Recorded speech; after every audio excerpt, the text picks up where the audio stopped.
আসসালামু আলাইকুম, নতুন একটা ভিডিওতে স্বাগতম। আজকে আমরা ম্যাথ অলিম্পিয়াডের জুনিয়র লেভেলের একটা প্রশ্ন সলভ করব, যেখানে আমাদের সংখ্যা রিলেটেড এবং জ্যামিতি রিলেটেড অঙ্ক করব। আশা করি ভিডিওটা শেষ পর্যন্ত দেখবো তোমরা। 2 অঙ্কের কতগুলো বিজোড় বর্গ সংখ্যা আছে? 2 অঙ্কের কতগুলো বিজোড় বর্গ সংখ্যা আছে, তার মানে এখানে আমাদের 1 থেকে 99 পর্যন্ত যে বর্গ সংখ্যাগুলো আছে, এই সংখ্যাগুলোই কিন্তু হবে এই 2 অঙ্কের বিজোড় বর্গ সংখ্যা। দেখো, 2 অঙ্কের বিজোড় বর্গ সংখ্যা। তো 2 অঙ্কের বিজোড় বর্গ সংখ্যার বর্গমূল কিন্তু হবে বিজোড়, কারণ জোড়ের যদি বর্গ করা হয় সেটা কি হবে? জোড় হবে। অলওয়েজ জোড়ের বর্গ জোড়। হ্যাঁ, 36। তো আমাদের বিজোড় বিজোড় যে বর্গমূল আছে, এটার বর্গ করলেই আমাদের বিজোড় বর্গ সংখ্যা আসবে। তো আমরা কি করতে পারি? 1 স্কোয়ার 1, তারপরে 3 স্কোয়ার 9, তারপর আছে 5 স্কোয়ার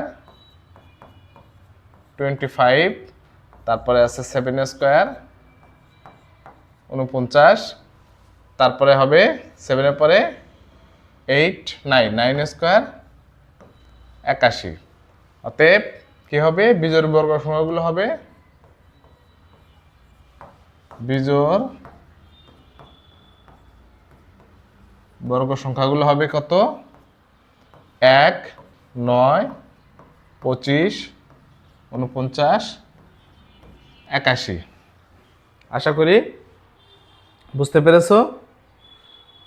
আমরা নেক্সট অঙ্কটা করব 0 1 2 3। এই অঙ্কগুলো ঠিক একবার ব্যবহার করে 3 অঙ্কের কতগুলো সংখ্যা গঠন করা যাবে যা 3 দ্বারা বিভাজ্য। দেখো, এখানে 4টা অঙ্ক আছে, 0 1 2 3, 4টা অঙ্ক আছে। 4টা অঙ্ক থেকে 3টা করে অঙ্ক নিয়ে সংখ্যা গঠন করতে হবে যেগুলো 3 দ্বারা বিভাজ্য। তো আমরা কি জানি? 3 দ্বারা বিভাজ্য যে সংখ্যাগুলো হবে সেগুলোর অঙ্কগুলোর যোগফল অলওয়েজ 3 দ্বারা বিভাজ্য হবে। তো এখান থেকে আমরা দেখো 0 1 2 3, এখানে 3টা অঙ্ক। তাহলে 3টা অঙ্ক যদি আমরা নেই, আমরা কয়ভাবে নিতে পারবো? প্রথমে আমরা নিতে পারবো 0 1 2, এই 3টা যদি নেই তাহলে এটার যোগফল হবে 3, এটা হবে 3 দ্বারা বিভাজ্য। 3 দ্বারা বিভাজ্য। দেন আমরা কি নিতে পারি?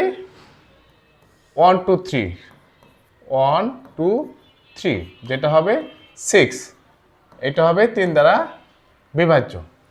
এখন যদি আমরা 0 2 3 নেই, এটা কিন্তু 3 2 5 হবে, 3 দ্বারা বিভাজ্য হবে না। যদি 1 2 0 1 2 তো নিলামই, আর এছাড়া আর কোনো নেওয়ার কোনো অপশন নাই।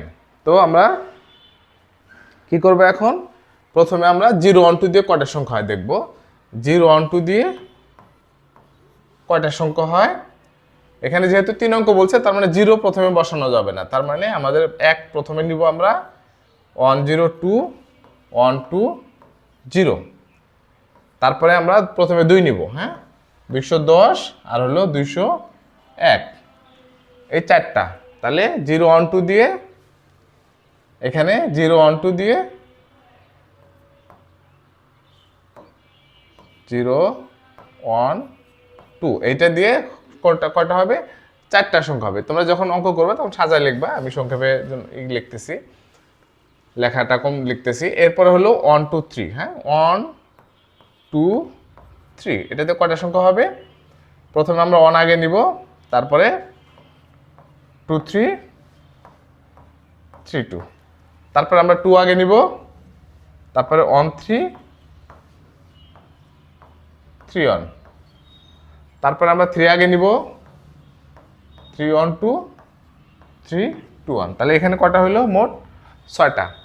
1 2 3 4 5 6, তাহলে এখানে 6টা, আর এখানে হলো 4টা। এখানে 4টা আর এখানে হলো 6টা। তাহলে মোট কতগুলো সংখ্যা গঠন করা যাবে? অতএব মোট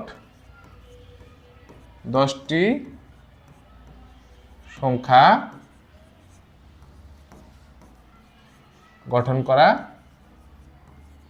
যাবে। এটা হলো অ্যান্সার। আশা করি বুঝতে পেরেছো। দেন আমরা করব একটি 2 অঙ্ক বিশিষ্ট স্বাভাবিক সংখ্যা এর এ এর অঙ্ক দ্বয়ের স্থান পরিবর্তন করে প্রাপ্ত সংখ্যাটিকে এর সাথে যোগ করায় যোগফল পাওয়া গেল 154 এটা দাঁড়িয়ে দেওয়া আছে। এর সর্বোচ্চ কয়টি ভিন্ন ভিন্ন মান থাকা সম্ভব? দেখো, একটা ম্যাথ অলিম্পিয়াডের অঙ্ক আসলে তোমাদের যেটা করতে হবে সেটা হলো অঙ্কটা আগে ভালো করে বুঝতে হবে, ভালো করে কয়েকবার পড়তে হবে, কারণ অঙ্ক না পড়ে যদি শুরু করো তাহলে এটা কনফিউশন হবে, রেজাল্ট আসবে না। তো আমরা কি করব, একটি 2 অঙ্ক বিশিষ্ট স্বাভাবিক সংখ্যা এ, 2 অঙ্ক স্বাভাবিক সংখ্যা এ এর অঙ্ক দ্বয়ের স্থান পরিবর্তন করে প্রাপ্ত সংখ্যাটিকে এর সাথে অঙ্ক এ যোগ করায় যোগফল পাওয়া গেল 154। এর সর্বোচ্চ কয়টি ভিন্ন ভিন্ন মান থাকতে পারে? তাহলে অঙ্ক দ্বয়ের স্থান পরিবর্তন করলে আমাদের কি হয়? নর্মালি অঙ্ক দ্বয়ের স্থান পরিবর্তন যখন করা হয় তখন কি ঘটে দেখো, আমরা যদি একটা 32 লিখি তাহলে অঙ্ক দ্বয়ের স্থান পরিবর্তন করলে এটা হয়ে যাবে 23।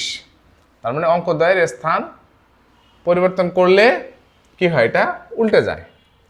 তাহলে বলছে যে এই যে 32 প্লাস 23 সমান সমান 154। 154 তো হবে না, মানে একটা উদাহরণ দিলাম আর কি, 32 আর 23 যোগ করলে এরকম একটা সংখ্যা আসতে পারে। তো আমরা এটা কিভাবে করব দেখো, এটা করার জন্য আমাদের যেটা করতে হবে সেটা হলো, এখন দুইটা সংখ্যা, এই যে দুইটা 2 অঙ্ক বিশিষ্ট সংখ্যা, 2 অঙ্ক বিশিষ্ট সংখ্যা কিন্তু আমাদের জানা নেই। তা আমরা ধরি 2 অঙ্ক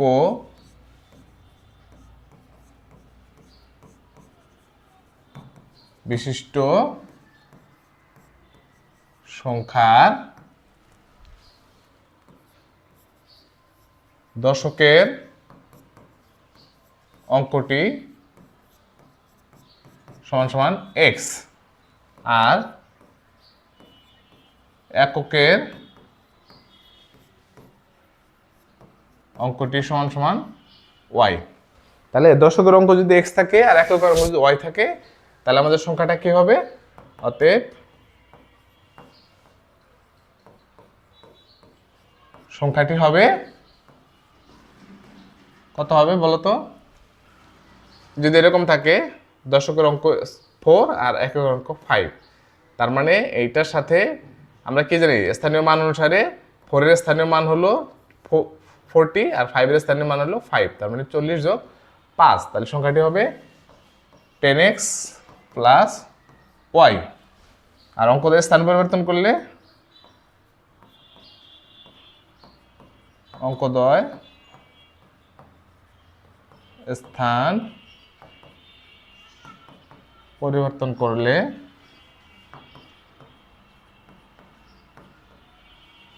সংখ্যাটি হবে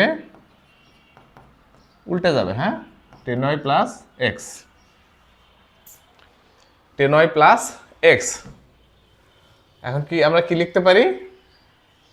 এখন তো এই দুইটা যোগ করলে আগের সংখ্যার সাথে স্থান পরিবর্তন যোগ করলে 154 পাওয়া যায়। তাহলে আমরা কি করব, এটা আমরা এখন মিশিয়ে দিচ্ছি, পরের পার্টে চলে যাব।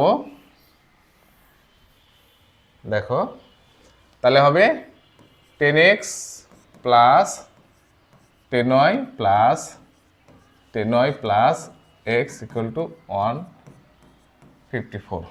ক্লিয়ার? এটা বুঝতে পারছো? এটা ছিল আগের সংখ্যা আর স্থান পরিবর্তন করার পরে এই সংখ্যাটা আসছে। বা এখানে 10x আর x 11x plus 11y equal to 154, বা 11 কমন নিলে x plus y equal to 154, বা x plus Y equal to 154কে আমরা যদি 11 দিয়ে ভাগ দিই তাহলে হবে 14। তাহলে x প্লাস ওয়াই হলো 14। আচ্ছা, x প্লাস ওয়াই যদি 14 হয় তাহলে x প্লাস ওয়াই সমান 14 হলে x এবং y এর সম্ভাব্য মানগুলো কি হবে? দেখো, এখানে অঙ্ক, যেহেতু অঙ্ক এখানে 10-এর বেশি হবে না, হ্যাঁ। প্রথমে আমরা তাহলে x সমান 7, y সমান 7, x সমান আমরা 1 কমায় নিলাম 6, y সমান 8। হ্যাঁ, তাহলে বলছে কি এর সর্বোচ্চ কতটি মান থাকতে পারে। হ্যাঁ, তারপরে হলো এক্স সমান আর একটা কমাই নিলাম 5, ওয়াই সমান 9। দেন কি হতে পারে, অল্টারনেট হতে পারে। হ্যাঁ, অল্টারনেট হতে পারে এই দুইটা, এটা তো 7 7, এটা এখন এক্স সমান হতে পারে 8, ওয়াই সমান সমান 6, এক্স সমান সমান 9, ওয়াই সমান সমান 5। তাহলে এখন কি হবে, মোট কয়টা মান হবে দেখো, অতএব সম্ভাব্য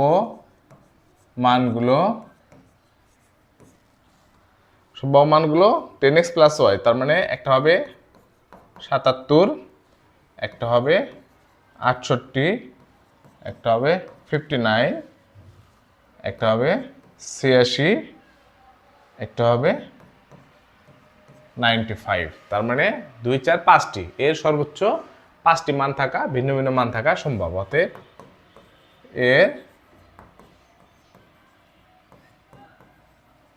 সর্বোচ্চ 5টি মান থাকা সম্ভব। আশা করি তোমরা বুঝতে পেরেছো। নেক্সট আমরা অঙ্কটা করব। টুসিদের ফ্যাক্টরিতে প্রথম দিন 1টি চকলেট, দ্বিতীয় দিন 2টি চকলেট, তৃতীয় দিন 4টি চকলেট, চতুর্থ দিন 8। দেখো এখানে প্রথম দিন 1টি চকলেট, দ্বিতীয় দিন 2টি চকলেট, তৃতীয় দিন 4টি চকলেট, চতুর্থ দিন 8টি। তাহলে আমরা এভাবে এটা একটা ধারা ফেলতে পারি। তাহলে 1 যোগ 2 যোগ 4 যোগ 8, এইভাবে 1000তম দিন। হ্যাঁ, 1000তম দিন, তার মানে এই সবগুলো চকলেট যখন যোগফল হবে সেটাকে আমরা 7টি স্কুলে ভাগ করবো। 7টাতে ভাগ করলে কয়টা অবশিষ্ট থাকবে এটা বের করতে হবে। এখন আমরা ধারাটা দেখি এটা কি ধরনের ধারা। প্রথমে এই ধরনের ধারা থাকলে আমাদের নির্ণয় করতে হবে এটা কি ধরনের ধারা। তো এটা হলো একটা, দেখো এখানে দুগুণ বাড়ছে, এখানে দুগুণ বাড়ছে, এখানে দুগুণ বাড়ছে, তার মানে এটা একটা গুণোত্তর ধারা। হ্যাঁ, এটা একটা গুণোত্তর ধারা আমরা বুঝতে পারতেছি। তো গুণোত্তর ধারা আমরা সূত্র করব, সেটা কিভাবে, এখানে প্রথম পদ a = 1, তারপরে আছে প্রতি পদে বৃদ্ধি, বৃদ্ধি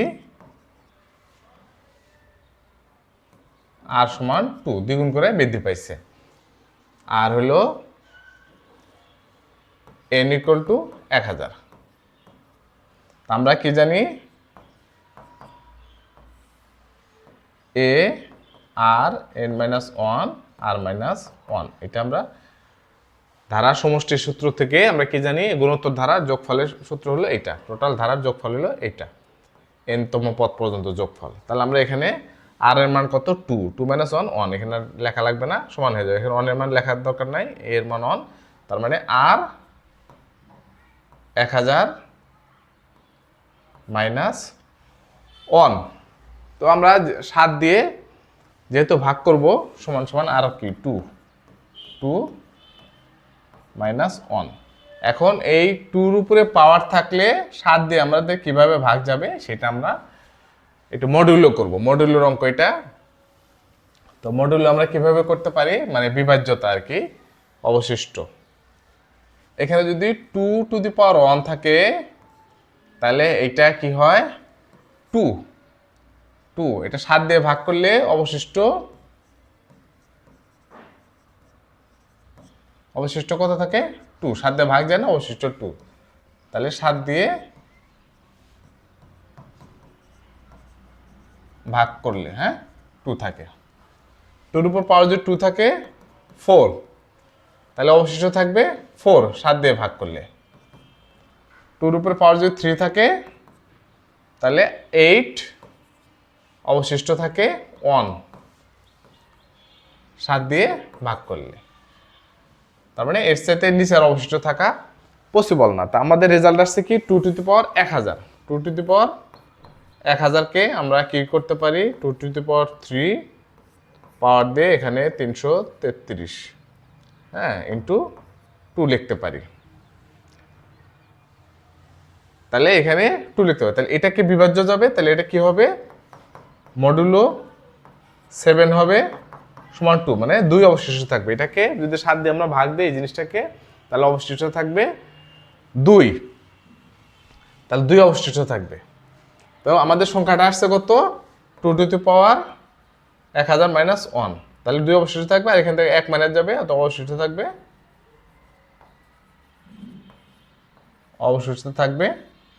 1।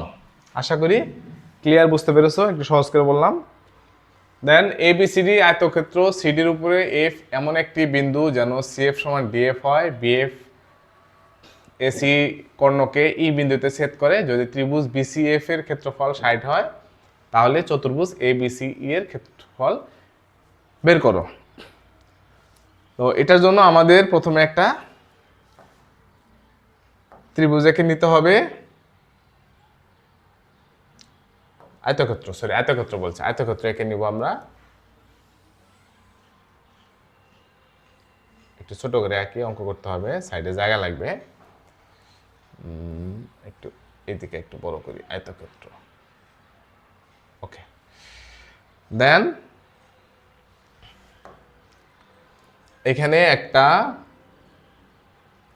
মিডল একটা আছে, হ্যাঁ, কি বলছে? এবিসিডি সিডির উপরে, হ্যাঁ, আমরা যদি এটা নাম দেই এ বি সি ডি, এখানে একটা মাঝখানে একটা বিন্দু, কি বলছে? সিএফ সমান ডিএফ, তার মানে এটা মাঝামাঝি, সিএফ সমান ডিএফ হবে, হ্যাঁ, সিএফ সমান ডিএফ। আর এখানে এসি কর্ণ এই বিন্দুতে ছেদ করে। এসি কর্ণকে এই যে বিএফ এসি কে, এসি কর্ণকে এই বিন্দুতে ছেদ করে। বিএফ, এই যে একটা বিএফ আঁকা লাগবে আমাদের, হ্যাঁ, একটু সোজা করে নেই, হ্যাঁ, ওকে, বিএফ আঁকলাম। এবার একটা কর্ণ আঁকবো।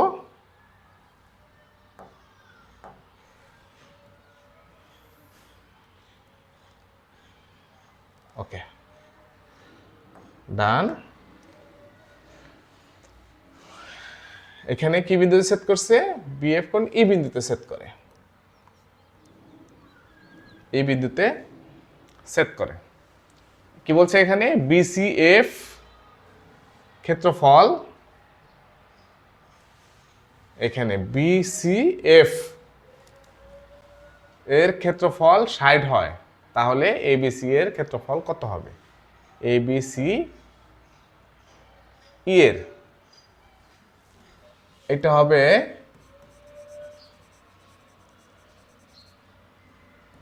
বিইসি, আর এইটা হবে অঙ্কটা এই এফডি। ওকে, এখন আমরা অঙ্কটা করব। তো এইটুকের ক্ষেত্রফল আছে বিইসি 60, তাহলে চতুর্ভুজের এই এইএফডির ক্ষেত্রফল কত হবে? তো এইটা আমরা কিভাবে করব? এটা কিন্তু একটা $1,000,000 কোশ্চেন, কারণ এখানে ডাটা ওইভাবে নাই, শুধু একটা মাত্র ডাটা আছে যে এইটার ক্ষেত্রফলটা 60 আছে, হ্যাঁ, আর কোনো কিছু কিন্তু নাই। তো আমরা এখানে অনুপাত ধরে করব। দেখো এই এই যে ত্রিভুজটা, এই ত্রিভুজটা, এই ত্রিভুজটা আর এই ত্রিভুজটা, হ্যাঁ, এই দুইটা ত্রিভুজের ভিতরে, দুইটা ত্রিভুজের কিন্তু লম্ব কিন্তু একই।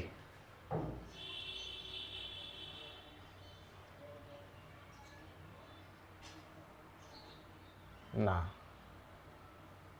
লম্ব এক না, এটার হ্যাঁ, এটা লম্ব এক।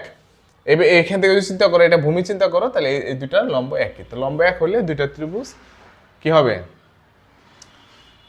অনুপাত সমান হবে, হ্যাঁ, অনুপাত সমান হলে কি হবে? এ ই বি ত্রিভুজ, তারপরে বিই সি ত্রিভুজ সমান এই ডিভাইড বাই সিই হবে, এই ডিভাইড বাই সিই হবে। হ্যাঁ, দেন এই ত্রিভুজ আর এই ত্রিভুজ এই দুটা কিন্তু এই যে একটা কোণ সমান, হ্যাঁ, এই দুটা কিন্তু সমানুপাতিক, মানে অনুপাত সমান, ত্রিভুজের অনুপাত সমান। তার মানে এ ই বি ত্রিভুজ, তারপরে হলো সিই এফ ত্রিভুজ ইকুয়াল টু কি হবে, A B divide by CF সমান সমান আমরা আবার বলতে পারি এই ডিভাইড বাই সিই, এই ডিভাইড বাই সি। দেখো এখন কি হবে, এ বির মান, এ বি কিন্তু এইটা এই বাহু কিন্তু সমান, এই বাহু সমান। তার মানে এই যে এখানে যদি আমি বলি এই সমান সি, তাহলে এ বি সমান সিএফ, সরি, আচ্ছা, এ বি বাই সিএফ, এটা ছিল সিএফ, এটা একটু আনক্লিয়ার লাগতেছে, সিএফ, তাহলে এ বি সমান কিন্তু 2CF বলা যায়। হ্যাঁ, 2CF, সিএফ সমান সমান এ বাই সি, বা এই সমান সমান 2C, এই সমান 2C। তার মানে এটার মান কিন্তু এ বি ডি ত্রিভুজ ইকুয়াল টু, এটার মান এই বাই সি সমান 2 হয়েছে, এই যে এই সমান 2C, তাহলে 2CE এখানে C, হ্যাঁ, গুণন বিইসি, এই বিইসি মানে 60 সমান সমান হলো 120। তার মানে এই ত্রিভুজের ক্ষেত্রফল হলো 120 আর এটার ক্ষেত্রফল হলো 60, তাহলে কি হবে 180, এই পুরোটা মূল্য 180। আবার এইটার ক্ষেত্র, এইটা কিন্তু এটার ক্ষেত্রফল এটার অর্ধেক, তার মানে এটারও 60, তাহলে এটারও 60, এটা হলো 120। হ্যাঁ, তার মানে এই পুরাটা মিলে হলো 180, তাহলে এইটারও এটার ক্ষেত্রফল কিন্তু 180, তাহলে এটার ক্ষেত্রফল হলো 120। আশা করি তোমরা বুঝতে পেরেছো। আমরা নেক্সটে যাব। আকিব, সাকিব, রাকিব 3 ভাই, এখানে আকিব আসছে, আকিব, সাকিব, রাকিব 3 ভাই, প্রত্যেকের বয়স মৌলিক সংখ্যা এবং তাদের বয়সের যোগফল জোড়। বড় ভাই রাকিবের বয়সের অঙ্কগুলোর যোগফল 2 হলে 3 ভাইয়ের বয়সের গুণফল সর্বোচ্চ কত হতে পারে? দেখো এখানে কি বলছে, আকিব, সাকিব, রাকিব 3 ভাই, প্রত্যেকের বয়স মৌলিক সংখ্যা, প্রত্যেকের বয়স মৌলিক সংখ্যা এবং তাদের বয়সের যোগফল জোড়। যখন তাহলে 3টা মৌলিক সংখ্যা কিন্তু অলওয়েজ বিজোড় হয়, তাহলে 3টা সংখ্যার বিয়োগফল কখন, এই যে দেখো মৌলিক সংখ্যা,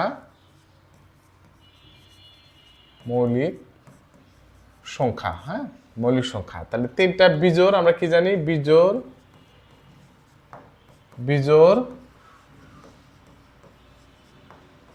যোগ বিজোড় সমান সমান বিজোড়। তাহলে 3টা যদি আমাদের মৌলিক সংখ্যা বিজোড় হয় তাহলে কি রেজাল্ট হবে বিজোড়, বাট বলছে জোড়, তার মানে একটা আমাদের এখানে জোড় হইতে হবে, একটা জোড় হইতে হবে। তা একটা জোড় হলে অবশ্যই এটা জোড় মৌলিক সংখ্যা একমাত্র আছে 2, তার মানে এখানে 2 হবে জোড় মৌলিক সংখ্যা, আর এখানে দুইটা মিলে দুইটা বিজোড়, দুইটা মৌলিক সংখ্যা আমরা বসাইতে পারি। তো এখানে সবচেয়ে বড় যে, তার কি বলছে, সবচেয়ে বড় রাকিবের বয়স, বড় ভাই রাকিবের বয়স অঙ্কগুলোর যোগফল 2, তাহলে মৌলিক সংখ্যা অঙ্কগুলোর যোগফল 2 ভাবে হইতে পারে, একটা হইতে পারে 11, একটা হইতে পারে 101। আমরা যদি ধরে নেই যে বয়সের কোনো লিমিটেশন 101 পর্যন্ত হইতে পারে, আমরা ধরে নিলাম 101, তাহলে বড় ভাইয়ের বয়স হলো 101, বড় ভাইয়ের বয়স সমান সমান 101। তাহলে যেহেতু বলছে গুণফল সর্বোচ্চ, তার মানে ছোট ভাইয়ের বয়স কত হবে? ছোট ভাইয়ের, যেহেতু যমজ বলে নাই, তার মানে 101 আর একটা মান হবে না, এটার সাথে একটু কম মান হবে। হ্যাঁ, এটার সাথে একটু কম মান হবে। তাহলে কত হবে?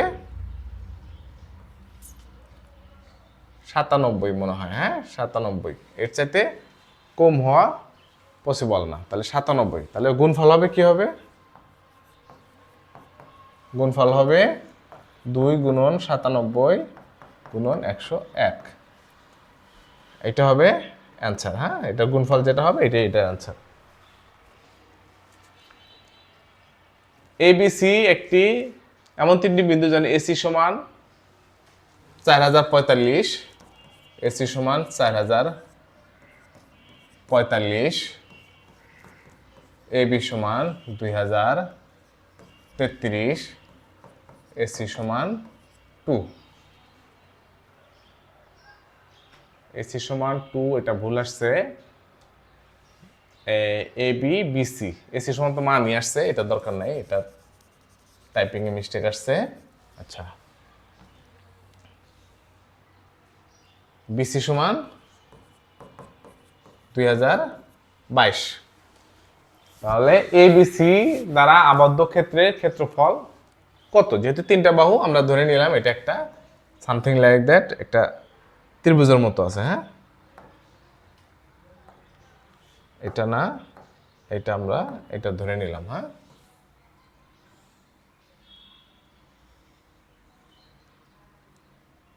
এরকম একটা ত্রিভুজ ধরে নিলাম। হ্যাঁ, ওকে। এখানে হলো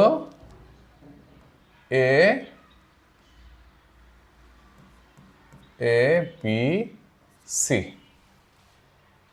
এ বি সি। হ্যাঁ, এখানে কি বলছে? এ বি সমান 2033 আর বিসি সমান 2022। এখানে হলো 4045। এখানে কি দেখা যাচ্ছে দেখো, এখানে কিন্তু দেখা যাচ্ছে এটা যোগ করলে 4045 আছে। এখানে দেখা যাচ্ছে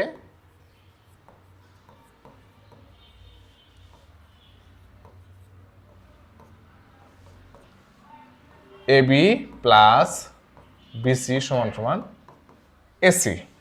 অতএব এসি কোনো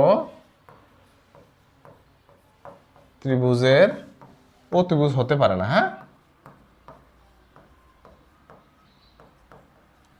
আমরা কি জানি? সমীকোণী ত্রিভুজ যদি হয় বা যে কোনো ত্রিভুজ হয়, যে দুইটা বাহুর সমষ্টি আর একটা বাহুর চাইতে একটু হলে বড় হইতে হবে। যেহেতু দুটো সমান সমান হয়ে গেছে, তার মানে এটা কিন্তু এটা অলমোস্ট না, এটা একদম এইভাবে হয়ে যাবে। হ্যাঁ, এইভাবে হয়ে যাবে। তার মানে এটা এরকম হয়েছে।